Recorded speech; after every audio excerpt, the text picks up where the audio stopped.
Easy to sum it up when you just talk about practice. We sitting here, I'm supposed to be the franchise player, and we're in here talking about practice. I mean, listen, we talking about practice. Not a game, not a game, not a game. We talking about practice. Not a game.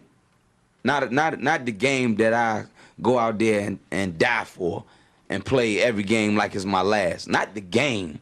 We talking about practice, man. I mean, how silly is that? And we talking about practice. Back row. Best believe that I'm top 3. The only thing is I'm not 2 and I'm not 3. Put me anywhere of and they wonder it's not me. It's beef, we strut a nigga block, that's chopped cheese. No peace, the butterfly sting him, that's Ali. You reek, I teach him with the handle, that's Kyrie. Machines you hook like a Roman, that's IV. You a sheep, I'ma go, it's a difference, so watch me. You weak, all hooks, no punches, so block these. They mock me, I just show them how it goes. Try to stomach this thug life. They ring got the nose, bandana on the grip. All heads coming out the foe. Connected from Cali to New York, niggas, so let it go. Made for this, nigga, I eat bars and drink flows. Thinking you woke into your third eye, peephole. Line for line, this shit too easy, it's like a free throw. Mastered the game too early, this bitch a cheat code. It ain't a game, these niggas lame, they bring a shame. If I'm with an officer, it's the number in his name. We ain't the same, you want the easy pass, tell him change his lane. Shit, I've been through the fire, you can't stand the rain, take an aim. Tell him runner, he can try his best. Drive a car named after me, that's why I'm in the vet. Lamping these niggas once again, and I ain't break a sweat. Number 1 at everything I do, that's why I'm one West. The Lord is not the God of the dead, so when I die, coming back for my spot, so forever I'm top 3. Just tell him to watch this janitor with the mop stick. You gon' need a defensive lineman to block this. On point when I bomb shit, 10 for 10 I do not miss. I'm barking with a full bulldog, it is not mixed. They can see that my mind's sick, I don't write, I find shit. I don't like it, then I switch. If I touch it, it's diamond. Tell a bitch that I'm God sent. It ain't because my kicks is built like 5'6", 5'7" is my bitch. Dangerous, high risk. I lose it, get another one. You think I'm talking about a girl? I'm talking about another gun. We here now? Hey, look, it is what it is now. We don't fuck with the house niggas. We burn the crib down. I'm ahead now, and I hope they can hear now. I don't care if you think it's it, nigga. I don't fear clowns. Silences make it sound like raindrop. That's a quiet storm. Get the job done in the view and get fired on. If you niggas standing for nothing, what you dying for? If you put real with real, that's how I was born. Walk in this bitch ready for war. I'm in riot form. I want these niggas to see me flex. That's why I am armed. I shouldn't live in the crib, nigga. I should buy a farm to go through this shit so effortless. Best believe that I'm top 3. Only thing is I'm not 2 and I'm not 3. Best believe that I'm top 3. Only thing is I'm not 2 and I'm not 3. Best believe that I'm top 3. Only thing is I'm not 2 and I'm not 3.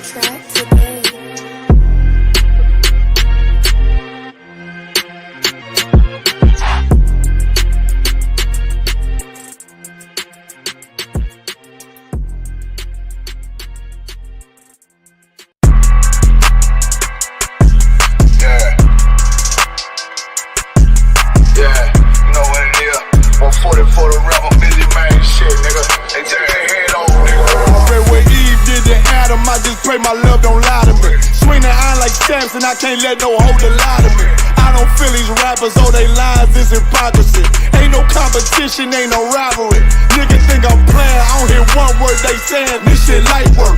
Think Muhammad one of us, he might lose his life first. Circle up and stay alert. Another cop just stretch the nigga. He a demon, this an exorcism. Watch I bless the nigga. You took that open blood, then you know I'm gon' get active with you. From the opposition, I see vision. Let me paint the picture. Rappers claim they spit and I ain't listening. Is in fact the if revenge was a woman, now I stroke that bitch like Jackie. So I war, we gon' run the summer. It's gon' be historical. Thought they making plays, made them niggas call the audible. Ask who run this shit, but that question is rhetorical.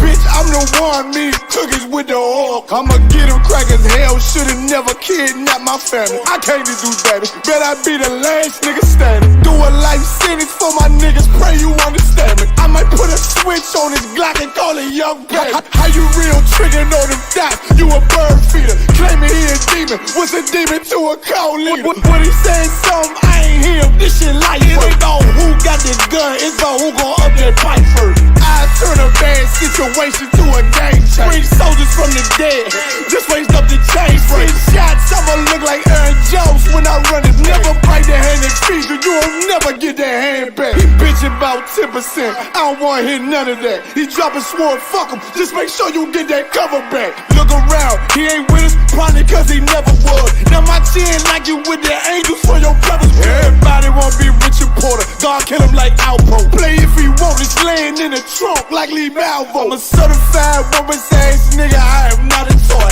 Hey, out with that hollow side, yeah, this the real McCoy. Feel like Gullah Jack when I'm in Fayetteville, you feel your boy. Still about my bread, still I think that's all that I do. The way I get it, boy, lost, they gon' start to call him N.O.R.E. Fuck his game, pop out on them demons like I'm Hellboy.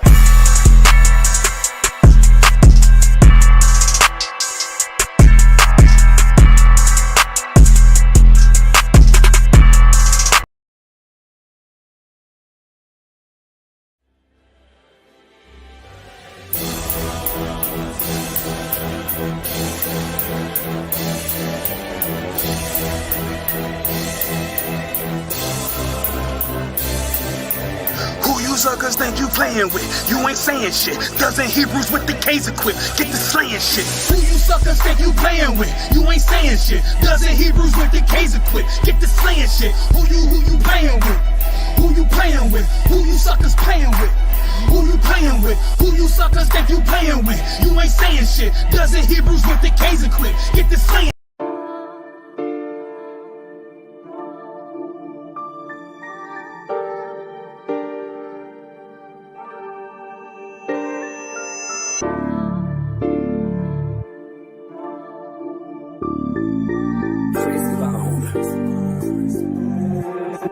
Hey, Juice, let me know, sir.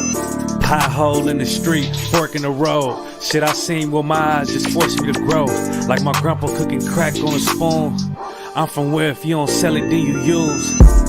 Dropped out of school, I had to play the streets. Granny said they shooting up the streets. She don't know it's me. Life cheap, I made a fortune off a home invasion. Trey ate across his face, he know I ain't playing. I ain't leaving empty-handed. I remember coming home late nights with empty cannons. Now I make these devils cry when we hold camp. The only place you'll get respect, you kill that old man. Straight up. Look, I took the narrow path. I'm certified in this shit, but my apparel black. We don't walk the same walk, I'm aware of that. You never seen a nigga serve the Lord, what you staring at? If you wanna take this walk, it's a long road. You gotta bear that cross, it's a long road.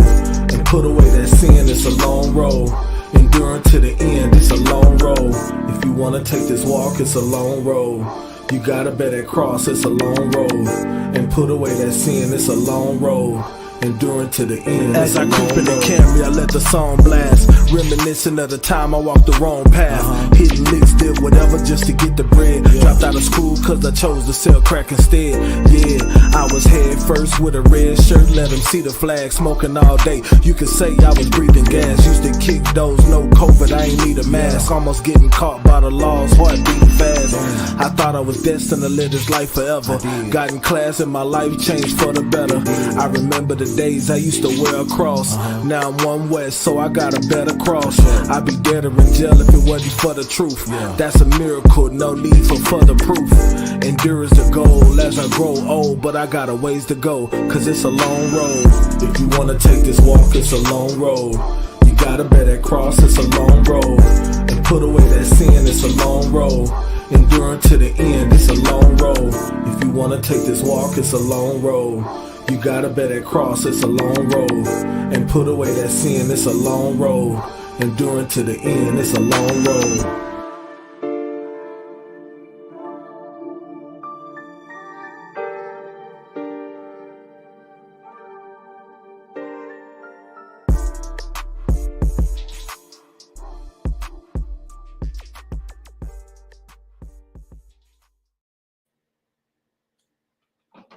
All right, clap it up. All right, Shalom, Israel. We are the ISUPK, started out of 1 West, 125th Street, Harlem, New York, under Commanding General Yohana. If it's not of the ISUPK under Commanding General Yohana, it's not the truth. My name is Precinct Officer 1000 Mayad. I'm joined by Precinct Officer 500 Lakamya Allah Slaki, and this is the Thursday night Chicago history class. Now, since this is a history class, we can touch on modern day topics and show how it's a history behind everything that happens in the world. The scriptures say there's nothing new under the sun. And you better believe that everything that happens has happened before. There's nothing new that's going on out here. There's nothing you see hasn't already happened. There's always been wars. There's always been earthquakes. There's always been hurricanes. There's always been drugs. There's always been alcoholism, child molestation, rape, robbery, murder, conquest. Name something. And there's always been these things in the earth. And the Bible has recorded them all. Right. The Bible has recorded them all or prophesied about them, or prophesied about them all. And one thing that's also not new in this world are sellouts to our people. You have to understand, we have been dealing with brothers and sisters that sell us out since our inception as a nation. Right. Since we came out of Egypt, we have been dealing with traitors and sellouts since we first stepped out of captivity to become a nation. So that crap you see going on with KANYE and N.O.R.E and Charlemagne the fraud, you know what I mean? That's nothing new. KANYE lost his mind and sold out. Then he comes back. Then he sells out. Then he comes back. You know what I mean? He's all across the line. You know what I mean? He's a line hopper. He sells out 1 second. Then he wants to come back and say and do something for his people. Or say something, because he ain't doing nothing for anybody but himself. Then he sell out, then he come back. N.O.R.E has presented himself over the years as he was one of the when I was younger, N.O.R.E was one of the biggest thugs you'd want to meet. Right. I mean, when it came to rhyming, N.O.R.E was the most thugged out thug you'd ever want to see, ever. His music was simple. He spoke about what he knew. You could listen to N.O.R.E and look at N.O.R.E and tell this was a thug nigga from the streets. Right. Like it was no doubting, N.O.R.E's validity. You know what I'm saying? But look at him now. He did that little interview with KANYE. KANYE came out and actually, in a very unrefined way, spoke the truth. And N.O.R.E done apologized. He done said he regretted having the brother on his show.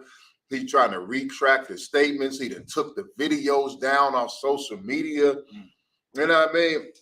Because this thug, this shoot him up, blast him, don't give a F, can't tell me what to do. You know what I'm saying? I'm this, I'm that, I'm the tough guy, I'm all that stuff. Shuffling them feet for his Jewish masters. Yeah, right. Because what KANYE said was true. The Jewish man does run the music industry. The Jewish man, they do run Hollywood. Your movies, your music, your television shows, all your entertainment is controlled by those identity-stealing imposters. Period. There's no way around it. That is the 100% truth. The UPK has been saying this since 1969. Right. Everything that KANYE said, black people are the real Jews. Oh, I wonder where he got that from. Right.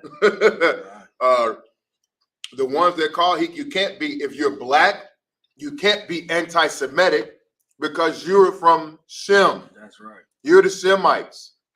You are Shemitic. Right. Okay? You can't be anti-yourself. Well, I'm sorry. A lot of you are self-hating Negroes, so I guess you can be anti. You know what I'm saying? A lot like Candace Owens, who wore that White Lives Matter shirt with KANYE. Right. She is a self-hating black woman.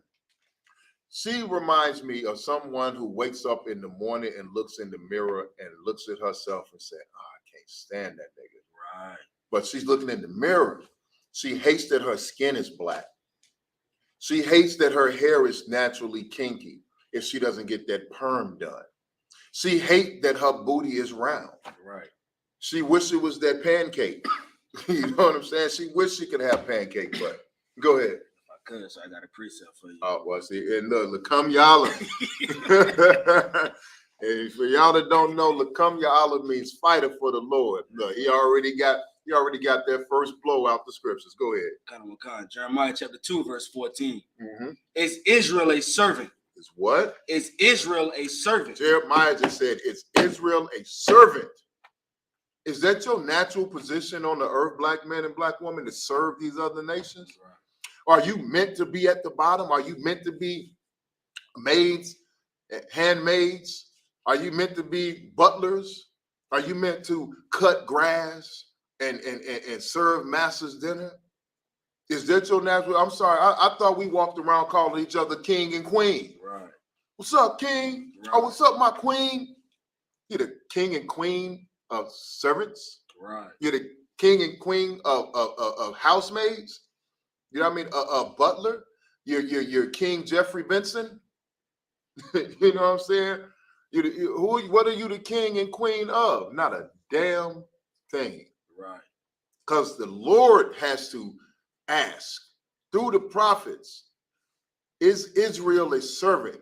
If you are Black, Hispanic, or Native American, you are the true children of Israel. You are the real Jews. You are God's chosen people. That's right. So when it says, is Israel a servant?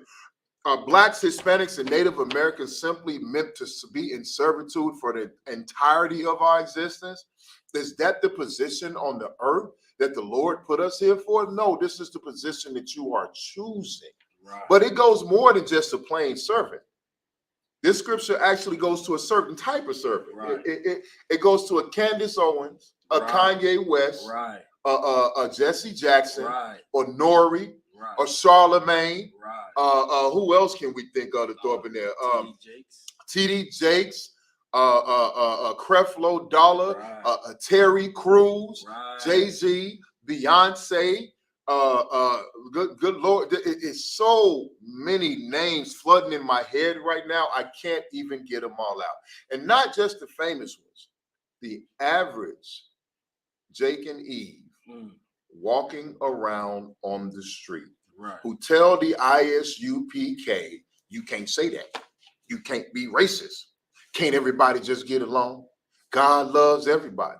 You can't hate white people. You can't hold that against them. You can't blame the white man. Well, this is what the scripture says about all of the people I just mentioned.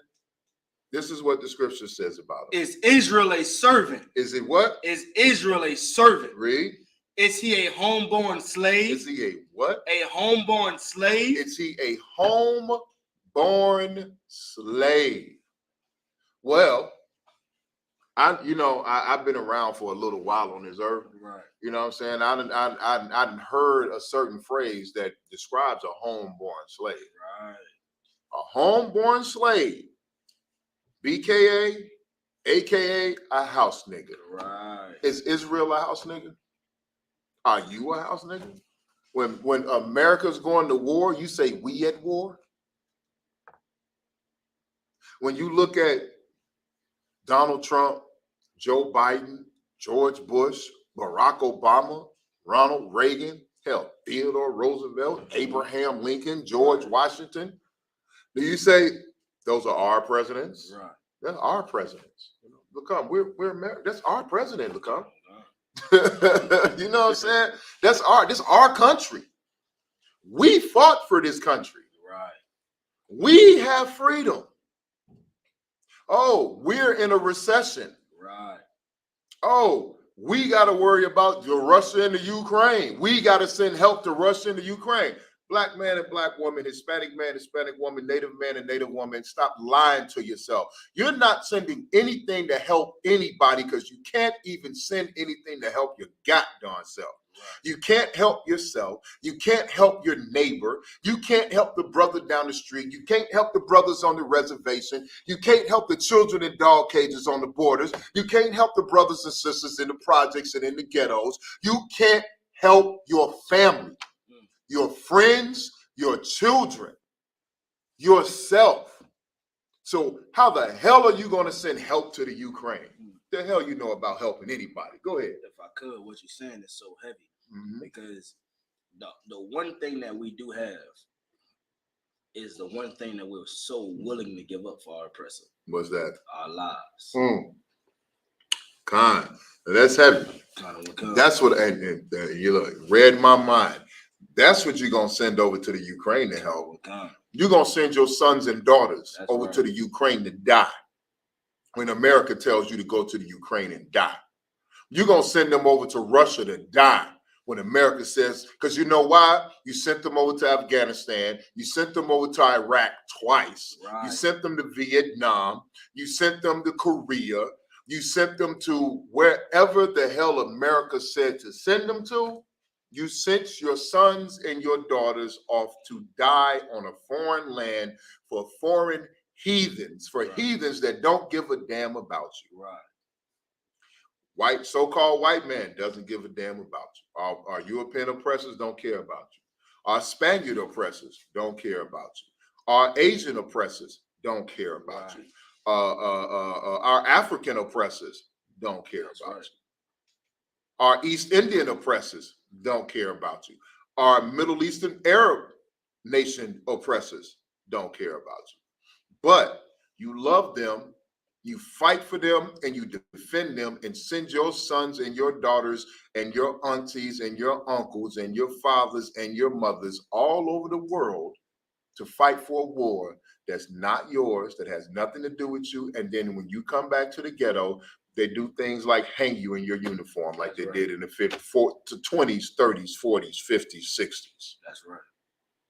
All through the 1900s, there were black bodies hanging around America in American soldier uniforms. Right. Or like Sean Bell, you come back from Iraq during Desert Storm on leave, get pulled over by the goddamn police, and get shot down outside of your sitting on the wheel of your car.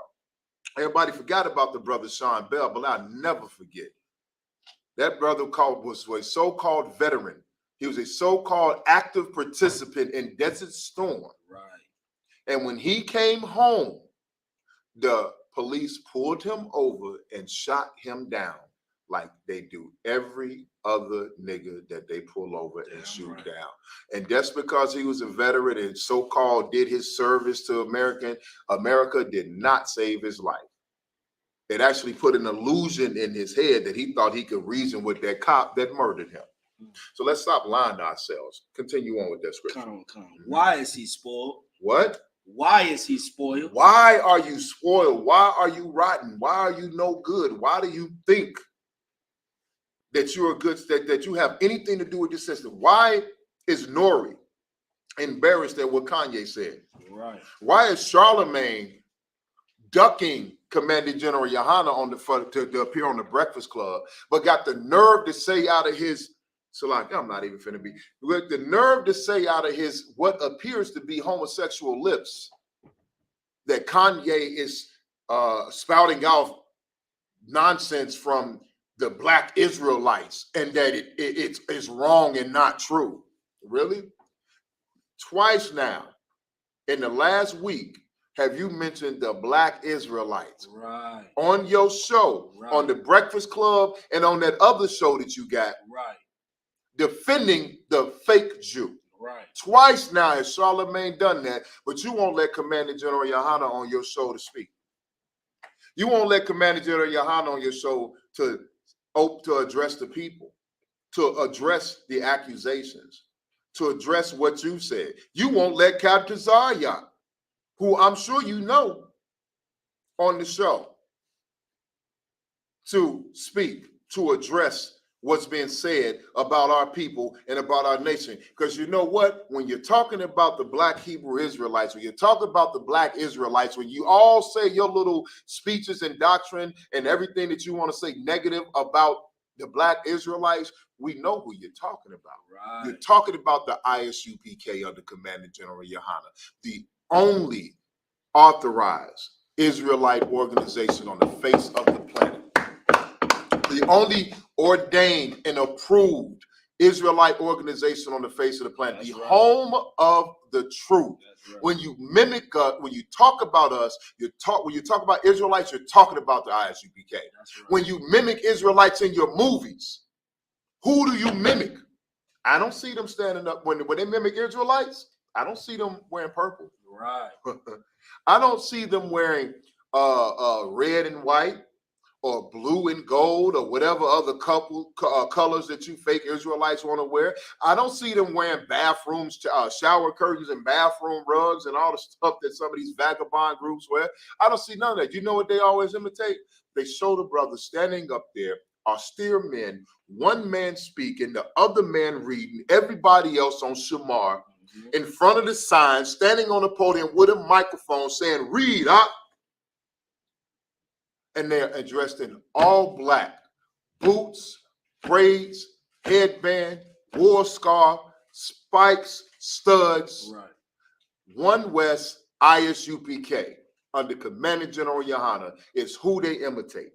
It's who they duplicate. It's who that they're talking to. We know you're talking to us when you say the things that you say. We know that you're trying to implicate us. And one of these fake groups go out here and kills a transsexual. One of these fake groups go out here and shoots up a Jewish deli. One of these fake groups go out here and get a sister killed by some Africans. One of these fake groups go out here and extort money from their members in their congregation and get sent to jail for fraud. We know you want to implicate us, but here's the thing about it. We are the true priests and prophets of the Lord. We are the real men of God reborn back on this earth. We don't commit no crime. Right. You're not going to catch us going to jail. Right. If we do go to jail, it's because of what we're saying out of our mouth, and you all want to lock us up for expressing what I thought was in this country was free speech. Right. Because some fake wannabe Jew or some fake wannabe white person or some fake wannabe African or Asian or East Indian or Arab got offended by us telling the truth and reading the Bible. We'll go to jail for this. Damn right. We'll get locked up for this. Not because we're doing the things that all the rest of them cats is doing. If I could read. That was it. That was it on that. Now let's get into the history. One beautiful thing is that history, Lacombe. They can't shake that history. If we could, Baba Gashai, get me the book of Exodus, chapter 2, and we're going to start at verse 13. Now, like I said, what Kanye, Charlemagne, N.O.R.E, what these cats are doing is nothing new. We've had to deal with sellouts since Egypt. We've had to deal with betrayal from our brothers since Egypt. Kanye just really got a little dose of what the ISUPK has been dealing with since 1969.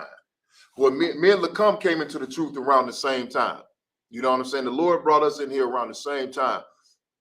Kanye is just dealing with what we've been dealing with for the last, 4 years? Since we came in the truth. Where brothers like Captain Marquardt and Captain Tazaryak and Captain Tar War and all they've been dealing with for 15, 16, 17, 20 years. What somebody like Commanding General Yohana has been dealing with for over 40 years. Right. What General Mahaiman has been dealing with for at least 30 years, 25, 30 years. What all the generals have been dealing with for 20 plus to 30 years. Right. Kanye just got a 1 week dose of it, 1 week. But we already know what this spirit is, so let's reveal this spirit. Let's show what this spirit. I can't show, to show where it started, I would have to go back to Cain.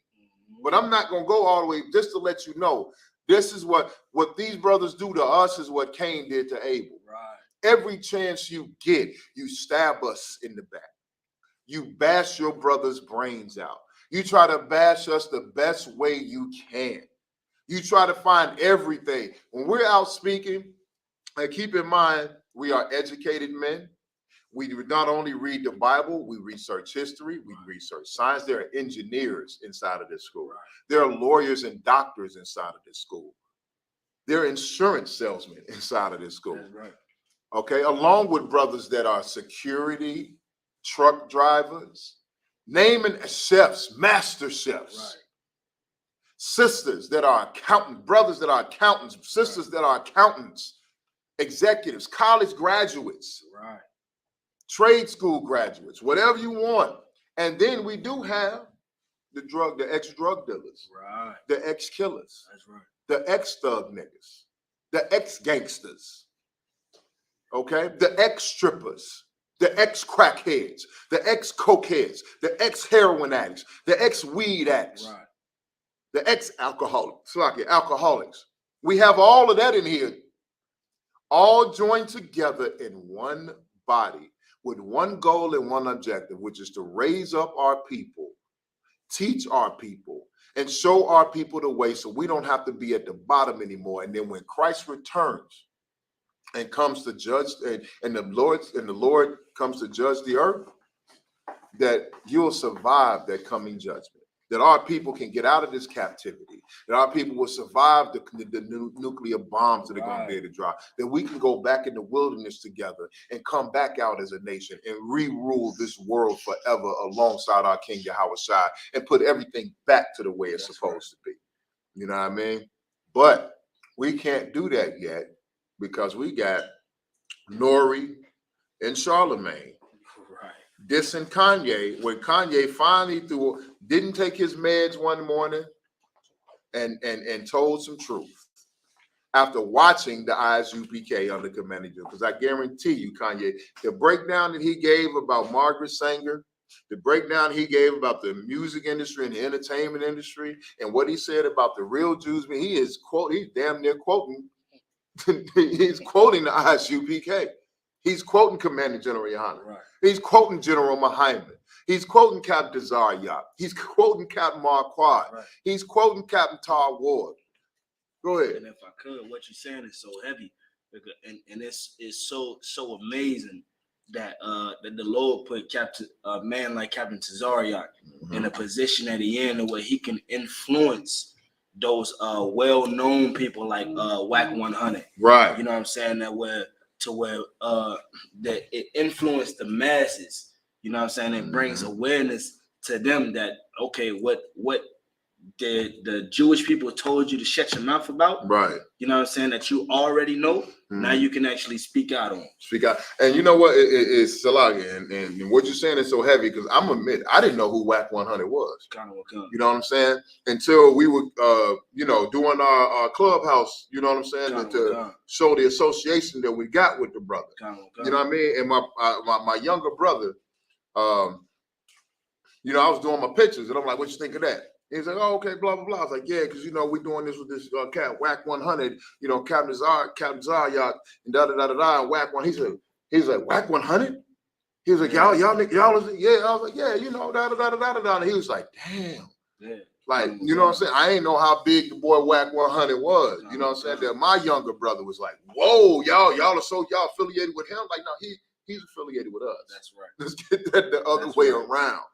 We're not associated with him. He's associated with us. Like, I'm no disrespect to the brother Whack. Right. You know what I'm saying? But I'm just saying I had to clarify it because UPK comes first. His truth comes first before any fame, any popularity. We're not respecters of persons up here. We do not worship men or women. We worship the Most High Power, Yahweh in the Hebrew. That's right. That's who we worship. Him and him only. Okay? So it don't matter what your position is in life, how famous you are. We're never going to bow down to any man or any woman. The only person I'm bowing down to is Yahushua, who the world ignorantly calls Jesus Christ. That's right. That's it. I don't care who you are. I don't care how much money you got, how much security you got around you, how much power you got in this world. It absolutely means a damn nothing to me. That's right. You know what I mean? But if we could, let's go into this history of betrayal and sellouts. Let's go into the history where the spirit that's on that has been on Kanye, where Kanye went in front of Donald Trump, there was a spirit on him. Mm-hmm. When N.O.R.E. said that he disavowed and regretted Kanye, there's a spirit on him. When Charlemagne comes on his show with all that makeup and his skin recovering from being bleached, this nigga was. Right. So I gotta say it. Listen, Charlemagne, cut it out, bro. Right. You got on a ton of foundation, eyeshadow, eyeliner. Right. They doing your eyebrows up. Right. You know what I'm saying, bro? Let your skin show. You a grown man. Right. We don't cover that up. You got war scars. Let them war scars show. That's right. Where your masculinity at? That's right. You sitting up in that chair with your lips all perked up with all that makeup on. All I'm waiting for you to do right now is to cover that bald head with a blonde wig and put on a dress, and then you'll be RuPaul's little brother. You're 5 seconds away from being on drag queen show, whatever the hell that runway drag queen, whatever RuPaul show is, you're 5 seconds away from it, bro. That's right. I could barely watch the clip of you talking about Kanye and trying to insult us. I could barely get through the clip because you got on so much makeup, you look like a bald head drag queen. Right. No disrespect. Get your manhood back. Right. Stop catering to these people that hate you and hate your people. Right. Them so-called Jews that you're defending, they're not the real Jews. You're the real Jew. You're God's chosen people. You're part of the nation of Israel. You're from the tribe of Judah. Right. More than likely. Right. You're either from Judah, looking at you can Judah, Simeon, Benjamin, Levi. You from somewhere up in there. Get to know your heritage, recapture the people that you trying to defend to keep your dollars going. You supposed to be making their money. Right. And they supposed to be begging you for your money. That's right. Not the other way around. We trying to liberate you. We trying to free you. We trying to make you into something greater than you are. So you don't have to sit in front of the camera with a ton of makeup on, dissing your brothers while defending our oppressors. It's disgusting. Right. But that's a demon and that's a spirit on you that is going a long way back, all the way back to the garden. That same spirit that tempted Eve. Right. Is on you and tempting you to say the things you do to betray your people. That same spirit that whispered in Cain's ear, that made Cain rise up and kill his brother, and then try to cover it up and lie to the Lord. Not even lie to the Lord, try to cover it up. That same spirit is on you, and you need to let that go. That's right. You need to shake it off. But let's fast forward. Go ahead. If we could go back 2 verses. Well, because what you're saying is so heavy. Because here's one thing that a lot of people don't know, that when our forefather Moses, when he was rich, when he had money, he cared about his people. He had so much money he didn't need money. Right. Well, Shalak, I didn't mean to cut you off. Shalak, if I could, right. if I could, Papa Gashad. What What the brother bringing out is so heavy. N.O.R.E, Kanye, Charlemagne, Hove, Beyonce. Right. Give me a star. Give me a star who filthy rich. P. Diddy. Diddy, Gucci. Right. Gucci man. You know what I mean? Yo Gotti. Right. You know what I'm saying? All you cats out here, man. Migos. Cardi B. Megan. All you cats out here that got all these riches. You have to realize something.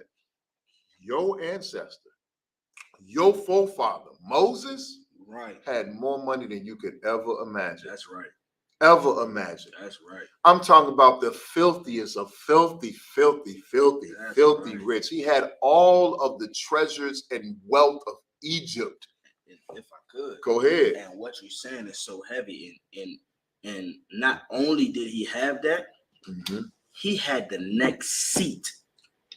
Yeah. Like Pharaoh at the time was disregarding his son for Moses. For Moses. That's why when he died and the Pharaoh that we know of took over, Moses' adopted brother took over, he had that hatred. Moses was going to rule Egypt. He was going to have Egypt in the palm of his hands. Right. The richest empire that you've ever seen on earth. So rich and so wealthy that all oppressors respected. That's before Before they ever stole our identity, they was calling themselves the Egyptians. That's right. They wanted to be Egypt. Every movie you see about Egypt got an oppressor. The most famous was Liz Taylor when she played Cleopatra. And every movie that you see got the oppressor playing the Egyptians. And guess what? An Israelite was in position to rule over that throne. That's your right. forefather, your ancestors, you are not Egyptian. We ain't got nothing to do with those nasty, stinking, and I mean stinking Africans. Right. You know what I'm saying? Right. That ancient funk, that Right. mummy funk Right. coming off. We ain't got nothing to do with that. Right. But what we do have something to do with is that man that was poised to sit on that throne, that decided to turn away those riches. That's right. That decided to give it all up. That's right. For the blood of his brothers. That's right. Shout out to the 2022 Hebrew Academy, graduating class of Hebrew Academy. You know what I mean? Because everything we do is for the blood of our brothers. That's right. But yeah, if you could, Baba Gashad, go start where you want to start at. The book of Exodus, chapter 2, verse 11. And it came to pass in those days, when Moses was grown, that he went out upon his brethren. He did what? He went out upon his brethren. Now, here's the thing you got to know, right?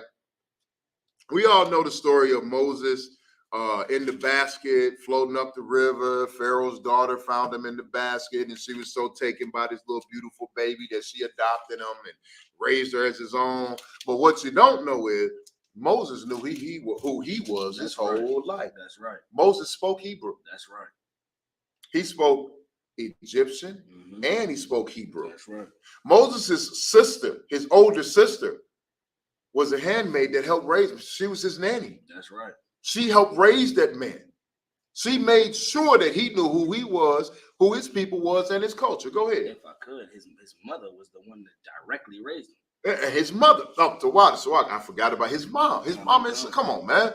Moses knew who he was. So them movies, they kind of gleam over that part. They don't want you to know that part that Moses knew. He didn't just magically one day talk to a burning bush and it's Moses. Right. You're an Israelite. Right. You know what I mean? Moses knew who he was. Right. He knew who his people was. That's right. And he saw his people suffering. And he saw the slavery that was on his people. You know what I mean? And I'm sure Moses had some type of plan in his head, but the Lord had a grander plan for Moses. Go ahead. If I could, what you're saying is so heavy. Because I mean, to be somebody in high stature and to look out on your brothers that's actually enslaved and to see them picking cotton, to see them picking corn, and see them picking candy cane.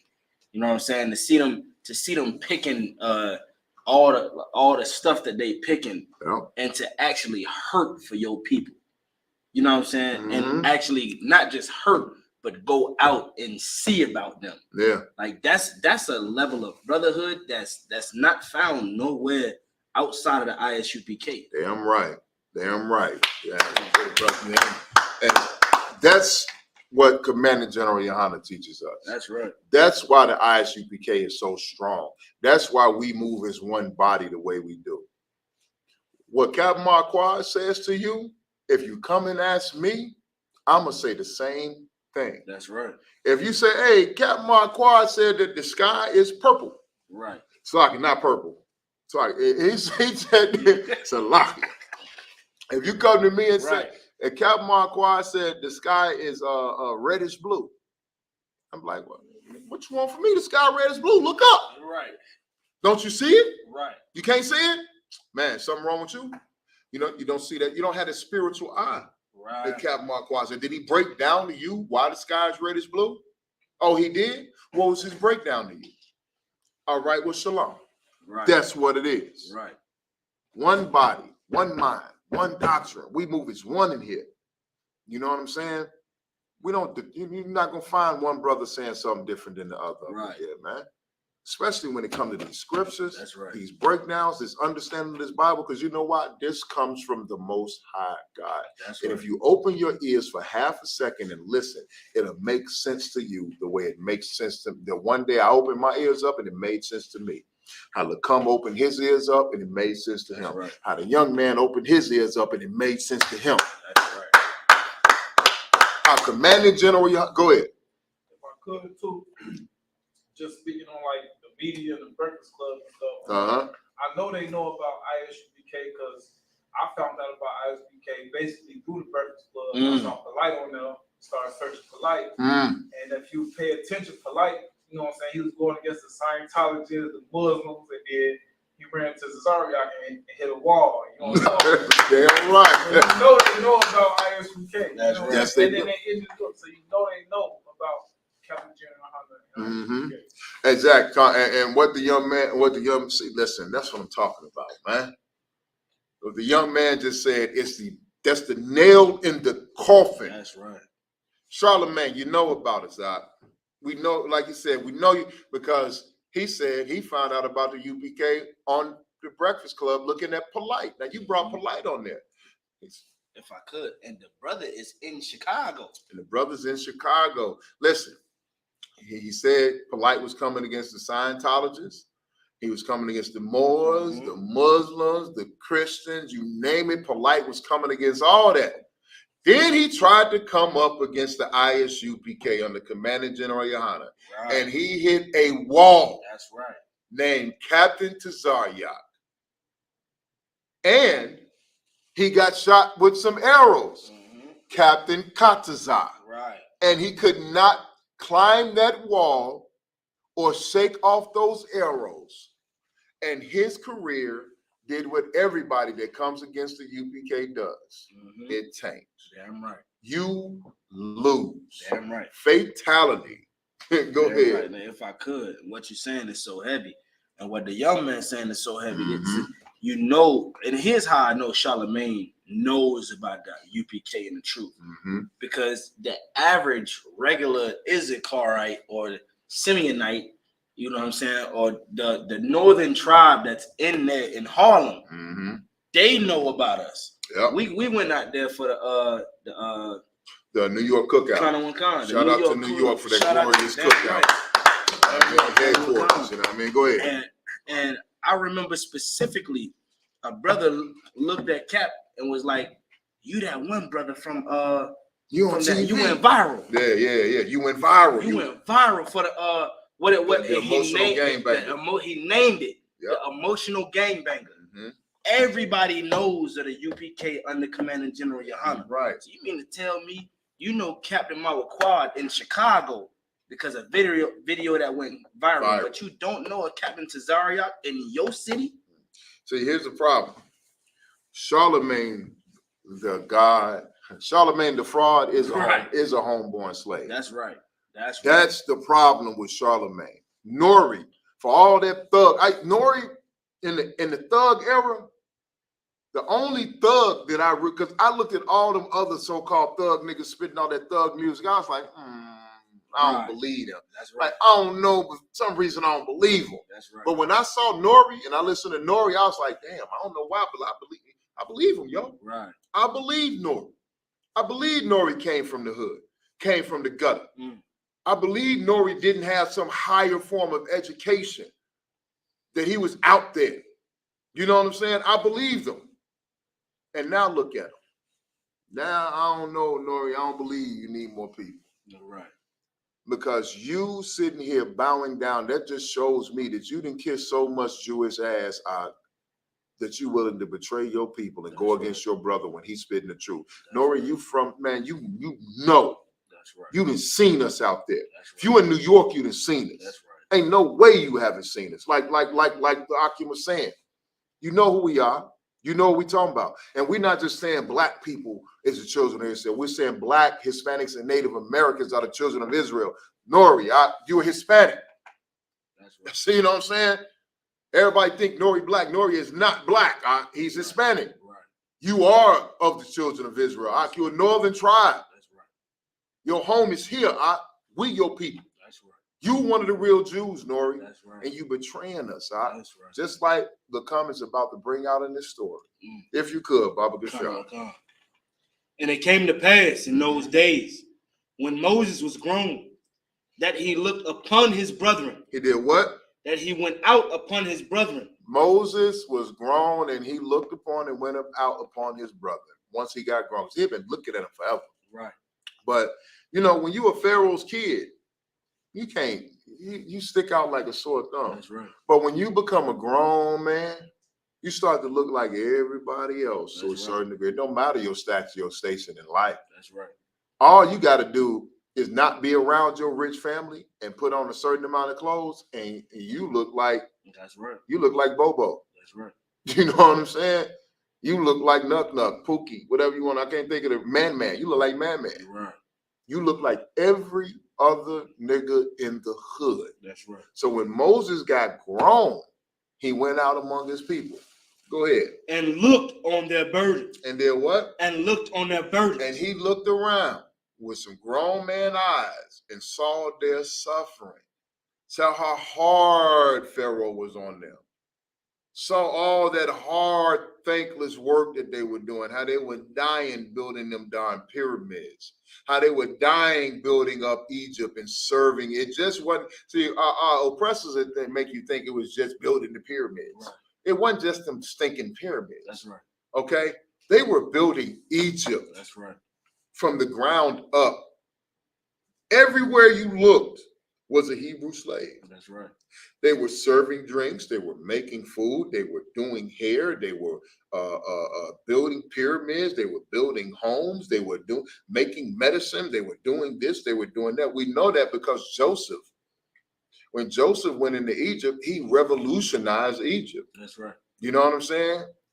So all that ingenuity that he brought to Egypt, we were doing for years, and then it went from being something we were doing to contribute to a society to becoming our job, then an expectation, then our burden. That's right. Then our slavery, and what we had to do to live in that society. We were being forced to do these things now. So it wasn't just building those stinking pyramids. It was everything that you can think of that made Egypt a great civilization.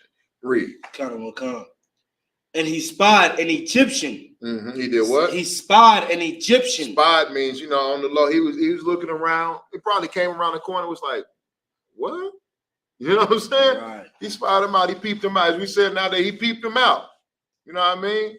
Go ahead. Smiting in Hebrew. Doing what? Smiting in Hebrew. He saw an Egyptian beating one of his brothers nigh unto death. Mm-hmm.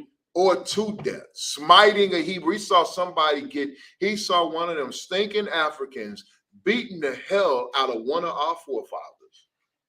Go ahead. And he looked this way. And he what? And he looked this way. He looked this way. And that way. And then he looked that way.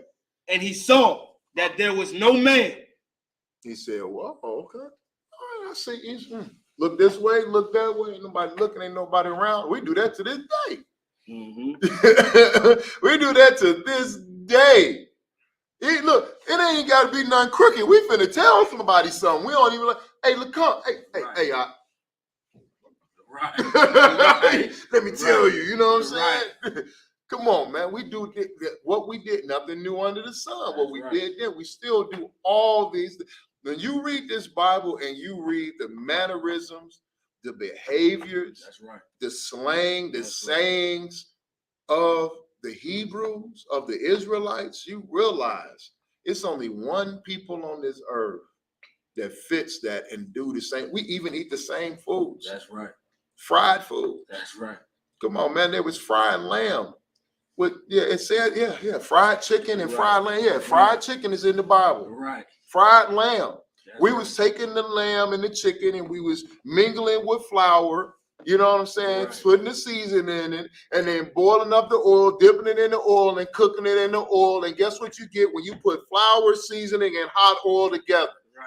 Fried chicken. Go ahead.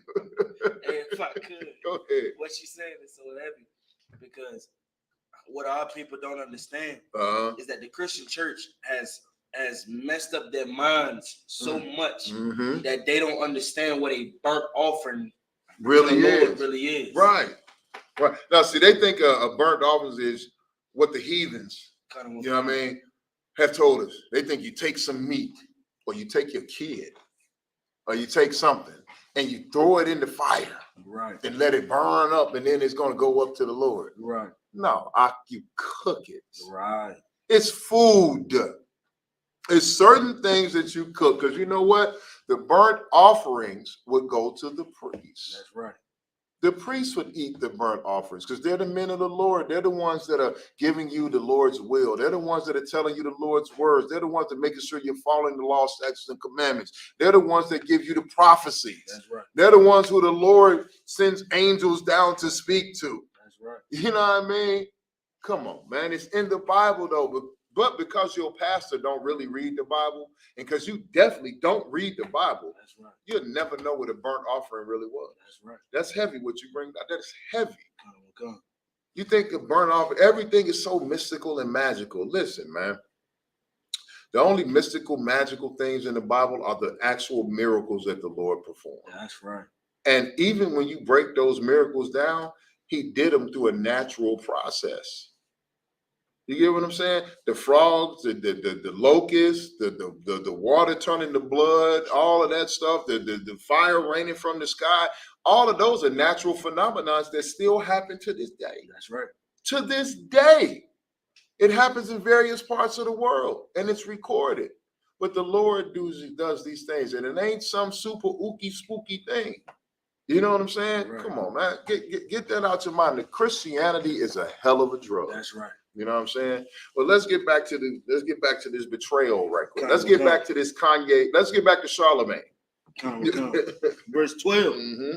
And he looked this way, mm-hmm. and that way. And that way. And he saw that there was no man. Ain't nobody around. And he slew the Egyptian. He did what? He slew the Egyptian. He rose up on that Egyptian and he killed him for beating his brother. Now, here's the thing about it. That Egyptian had taken this brother off somewhere in a corner, away from everybody, right, and was beating the hell out of him.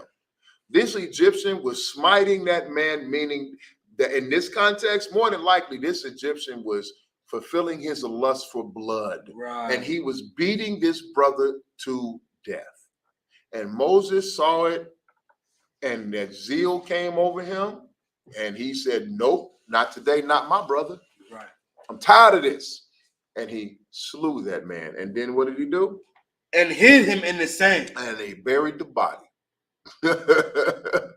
You know, Barakatah Yahweh Yahweh Shai, because there was nothing but an oppressive, there was an oppressor.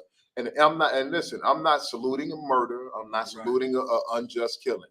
That brother, he defended his brother, and he killed a stinking African that was sitting there unjustly beating this brother almost to death. And Moses said no, and he went and killed him. That's right. Period. He defended his brother's life. Go ahead. And if I could, so what you're saying is so heavy. And Isupk, under Commander General Yohana, we don't advocate violence against our oppressors. Right. You know what I'm saying? And Moses knew what he was doing was wrong. Mm-hmm. You know what I'm saying? But after so much of seeing your people get violated, that's like us looking at George Floyd. Like everybody saw around the world, we saw George Floyd's life get murdered. We saw his life get taken around the world, and everybody went in uproar. Imagine seeing it with your eyes right there. You know what I'm saying? Right. Imagine what you would do right there. Now, I'm not saying that what Moses did was right. Right. You know what I'm saying? What he was wrong in what he did, because the Lord didn't order him to kill nobody. But he had brotherhood. Yeah. Moses wanted to defend his brother. He wanted, right, exactly. And that's the thing. Moses got overcome. You know what I mean? We all get overcome with emotions in certain situations. Can you imagine? I mean, I'm not gonna lie. I couldn't imagine walking into a situation and seeing somebody beating on Lacombe, right, or a group of men jumping Lacombe and beat, or the young man over here. Right. Well, Lacombe's a Hebrew Academy graduate, so that's whole different animal right there. You know what I mean? That's gonna be, but I'm still finna get in there. But the young man, and look, the young man is from the hood, from the streets. You know what I mean? This young man ain't no sucker. He's a mighty man. That's right. But you're not a Hebrew Academy graduate. You'll learn what that means one day. Right. But I couldn't imagine coming somewhere or being somewhere, because you know what I mean, you do your podcast and all the stuff you do. Coming to a podcast and some brothers try to rise up on you because they don't like what's going on. Right. Man, look, depending on how hard they try to rise up, them brothers may get put down. Go ahead. And it's crazy when you come into the truth and you look at things from the other way. Mm-hmm. You know what I'm saying? For a large part of my life, I was raised in a Christian church, you know what I'm saying? I seen the movies about Moses and Pharaoh, you know what I'm saying? It was all white people, you know what I'm saying? And just thinking about it, if it was you know what I'm saying, people of color with this stuff going on, how different it affect black people. So you can see how they actually pushed it, you know what I'm saying, to make themselves, you know what I'm saying, seem like they was them people just because it bring up, you know what I'm saying, a certain type of emotion.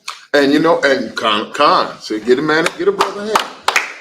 Damn right. And here's the thing, it's supposed to now bring up that emotion.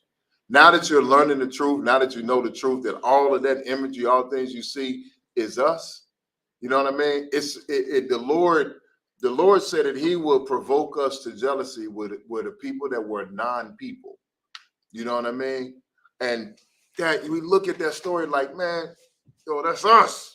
Right. Like, if it was black, it wouldn't be as soft as it looked on the movie. It's a whole different energy we bring to everything. You know what I'm saying? Even our peaceful movies. Right. You know what I mean? Them romantic comedies and all them little Tyler Perry movies and all that stuff. You take all them Tyler Perry movies, you know what I mean, and you put a Caucasian cast on it, you got a whole different feeling. That movie would be a flop. It'd be boring. But we bring an energy and a swag and a certain momentum to things that even some of the goofiest things that we do, like what's the name of this darn movie? That Kenan and Kel movie, that burger. What's the you talking about? Good Burger. Man, I saw Good Burger. I think that's one of. Oh my God, that movie is terrible. Right. Absolutely terrible. But you know what? I know a lot of people that like that dang on movie. Yeah, right. I personally thought it was terrible, but it was funny. But now you take Kenan and Kel's up out of there, and you put Bill and Ted, right? And that movie is one of the worst movies ever created. Go ahead. Look, both hands on that. Go ahead. Like from being wrapped up in the whole world, you know what I'm saying? When the first time I heard, you know what I'm saying, that Egypt was like people of color and the Hebrews were people of color, I had to look at a map, you know what I'm saying? Egypt and Africa, you know what I'm saying? Because the way it's like once you could tell that they're doing it on purpose, you know what I'm saying? They know, you know what I'm saying, that it was Africans, you know, mistreating black people or Hebrews, you know what I'm saying? They're not gonna put it like that because it'll tell the truth, you know what I'm saying? But they put out all these movies, all these publications, you know what I'm saying? Not beat around the bush and not give you the truth. Because if you get the truth, you're gonna be like, hold on, wait a minute. You know what I'm saying? Right. See, here's the thing, right? If you realize that Egyptians were Africans, all right, now look, Africans ain't nothing but dark-skinned people. That's right. If you realize Egyptians were Africans, and then you go into the Bible, and you realize that, damn, okay, when Moses ran up and saved them women at the well, they said that the Egyptians saved them. So wait, if Moses is an Egyptian, if Moses got mistaken for an Egyptian, and Egyptians is Africans, that means Moses had to look like some, you know, at least it looked something like them Africans. Damn, Moses was a dark-skinned nigga? Right. You get what I'm saying? Oh, damn, Moses was black. Right. Okay, so if Moses was black, and he said, these my people, then the people that was enslaved in Egypt was also black. And them is God's chosen people. Go ahead. If I could, just to take it a step further, because you know your Christian's gonna say, "Well, you sticking only in the Old Testament." But if I remember correctly, now if I could, so if you could correct me if I'm wrong, Paul was mistaken for an Egyptian as well. Come. That's the problem when brothers are one body and one mind. Sometimes they jump ahead of your story before you get to where you're going. But what the brother bringing out is so heavy, and I was going. Paul was mistaken for an Egyptian. That's right. Okay, brothers was mistaken for Ethiopians. You get what I'm saying? We have been mistaken for Africans all through the scriptures at various points under Edomite captivity and African captivity. You get what I'm saying? So if you think that Paul was an Egyptian, if you think that Moses was an Egyptian, and then Revelation says that Christ was looked like bronze burnt in a furnace with woolly hair, and then it said that God had hair like the pure wool. The Most High himself had hair like the pure wool. And then Solomon said, I'm black but comely, which means I'm black but beautiful. And Solomon looked like David, because David was his daddy. And then Christ descended from David. What does that equate? Everybody, it's a book full of niggas. At the end of the day, go ahead. Even Job. Even Job. Even Job. Job said that my skin is black. Right. Like, come on, man. This is a book full of nothings but niggas, spics, and savages. Period. And most of the story, when you get into the New Testament, you're looking at a bunch of niggas. You're looking at niggas. You're looking at West Indians. And you're looking at Haitians. That's right. Okay? You're looking at Mexicans, Puerto Ricans, El Salvadorians. Go ahead. And Salanya, sir. And what you're saying is so heavy because it's and General Muhammad class was super heavy. You know what I'm saying? Especially bringing out the devil and how they was talking about how they the people. But one thing that we don't understand is that they have even though they don't have brotherhood on one sense, on the other sense they do have brotherhood. Because their brotherhood starts world wars. Yes. And our brotherhood don't start nothing. No, you know what our brotherhood start? Our brotherhood starts drug cliques. Kind of. Yeah, I mean, our brotherhood starts gangs. Kind of. You know what I'm saying? Our brotherhood is so limited and short-sighted that we can't escape the hood. We can't escape the programming. We'll rebel against the so-called white man. Right. We'll rebel against our oppressors to start a gang.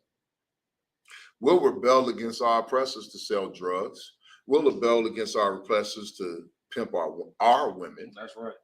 Maybe every now and then you'll get a snowflake out there. That's right. Tell her, put your hands on the wheel. You know what I mean? That's right. You know what I'm saying? Every now and then we'll rebel in those ways, in destructive ways. But as soon as we rebel in the most constructive way, as soon as we rebel in the way the Most High in the scriptures prophesied that we rebel, soon as we rebel in the way that we are supposed to and meant to as a people to recapture our identity and put us back to where we're supposed to be in this planet, who's our number one enemy? Who's the number one people that fight against it? Who's the number one people that tell us get a job, go to school? Who's the number one people that tell us you can't say that? You can't be racist. You ain't nothing but a bunch of racists. You the black KKK. Who's the number one people? Ourselves. Say it again. Ourselves. Damn right. You know what I mean? Ourselves. Blacks, Hispanics, and Native Americans are the number one people that come up against us, who are trying to liberate them. We're trying to give you your freedom. We're trying to give you your identity back. Everybody else on this planet has their identity except for you. That's right. And our Hispanic and Native American brothers, what you think is your identity is not. What you think is your history is a skewed Caucasus Mountain edited version of your history. That's right. Our Hispanic brothers, you know what the conquistadors want you to know. That's right. You know what the ones that conquered the land want you to know. What the colonizers want you to know. That's right. Our Native American brothers, you have a boarding school version of your history. You have that your grandfather, your great-great-grandfather and great-great-grandmother were kidnapped off the reservation and forced into boarding schools and had to survive the molestation and the abuse and getting their hair cut and being forced to speak English and being forced to adopt a more Caucasian, it's like a whiter way of life. That's right. Before being sent back to the reservation to poison their people and try to civilize their people, which means to try to Americanize your people. The version of history that you have is an oppressor, colonizer version of history. You don't even know what you're saying when you are dancing in your so-called dancing. Y'all go, Yahweh, Yahweh, Yahweh. Y'all don't know you're saying the Lord's name. That's right. Over and over. That's right.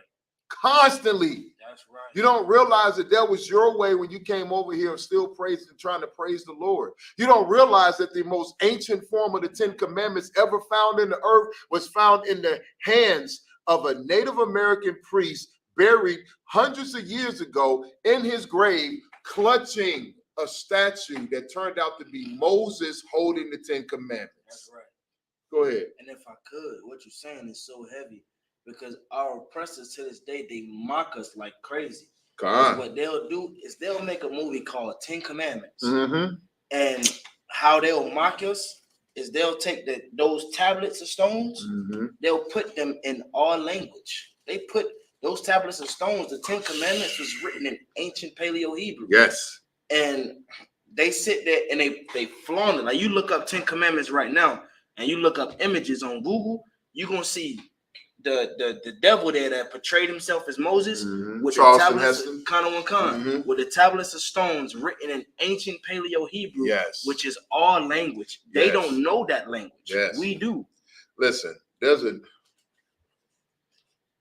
Salaka Cap. There's a devil that came up in here. This building we're in, this wonderful, magnificent, glorious school that we're in is the building is run and occupied by the Jewish. Right. It's run by the Jewish, owned by the Jewish. Right. And I had the pleasure or displeasure of entertaining one of those devils up in here to try to get some things done in this school. That's right. And she saw the Lashwan Kodash chart. Mm. And she said, "What's that?" Ancient Hebrew. That's the Paleo Hebrew. And underneath it is the Assyrian. Oh, I didn't know. I speak Hebrew. Yeah. Yeah, I've never seen that. I don't know. What is that? Right. Well, that's the ancient, the Paleo, the original. That's right. Hebrew. That's right. Now, I didn't, because, we have to be intelligent. We have to be wise and political. So that's the ancient Hebrew. I didn't want to tell her, what you speak is Yiddish. Correct. You don't speak Hebrew. You speak, 80 to 90% Yiddish and about 10 to 20% Hebrew mixed in with that. What you think is Hebrew is not. It's a bastardized version of our language. Because you are a bastardized people that have stolen our identity and you've been lied to your whole entire life, just like we have. Go ahead. If I could, sir, what you're saying is so heavy. Because they don't know that the language they're speaking is trash. Right. I remember when I was a trooper, I was in Florida, and I was delivering packages for FedEx. Young man, if I could, refresh me the water. What I did was I had to deliver a package to a Jewish synagogue. And so I went into the synagogue, and all you see is the Yiddish Hebrew, or what you see the Assyrian, right? But you see the little dots and the accents where they put the accents at. Mm-hmm. And so when I walked in there, I'm a trooper at the time, so unconsciously, I'm not thinking like, oh well, let me keep my mouth closed, right? You know what I'm saying? So what I did was I immediately started reading from right to left. Mm-hmm. You know what I'm saying? Like what it says, and it was like, you sound like you know a little bit of something, and I was like, but I can't tell what kind of you're reading, but it looks like you're reading the wall. Right. And I was like, yeah, I'm reading ancient Hebrew. Mm-hmm. They was like, well, what is that? I said, it predates to what's on the wall. And it's like, it's just in the spirit. It's in the spirit. You can't help it. Because what we do, listen, it's a reason that Isupk is the home of the truth. That's right. We can't help but to tell the truth. That's we can't help but to bring the truth out when we see what's going on in front of us. That's right. And now, with all of that, right. Let me try to get back to this Kanye N.O.R.E, Charlemagne breakdown. I'm trying to associate them. Let y'all know that this spirit that's on them has been amongst our people and in there. Like I said, I'm not even going back to the beginning with Cain. We're gonna start with Moses and then we're gonna move up. All right, if you could, Baba Gashar. Exodus chapter 2, verse 13. Uh-huh. And when he went out the second day. He went what? He went out the second day. So the next day he went out. Now he saved his brother's life. And then he went out the very next day. Right. Now, actually, it said the second day. So that's not the next day. He waited 2 days. You know how you got to kind of let the heat die down. You know, anybody going to miss this arrogant? You know what I mean? What happened to that guard? You got to let the heat die down a little bit. So Moses did what he did, hit the body, and then he dipped and let the heat die down a little bit. Then he came out. Go ahead. Behold, 2 men of the Hebrew strove together. Now, he came out the second day and he saw 2 brothers arguing and fighting. Strove together. Meaning they was arguing, getting ready to fight. You know what I mean? They had some type of conflict with each other. He saw some black on black crime either happening or about to happen. Right. So Moses, being the righteous man that he is, read.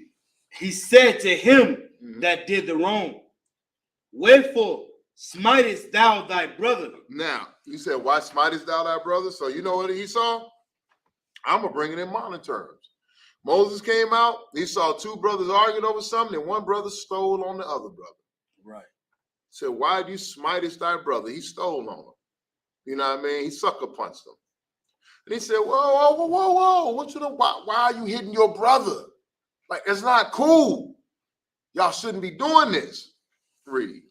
And he said, who made thee a prince and a judge over us? That speak to now what did they say in modern time?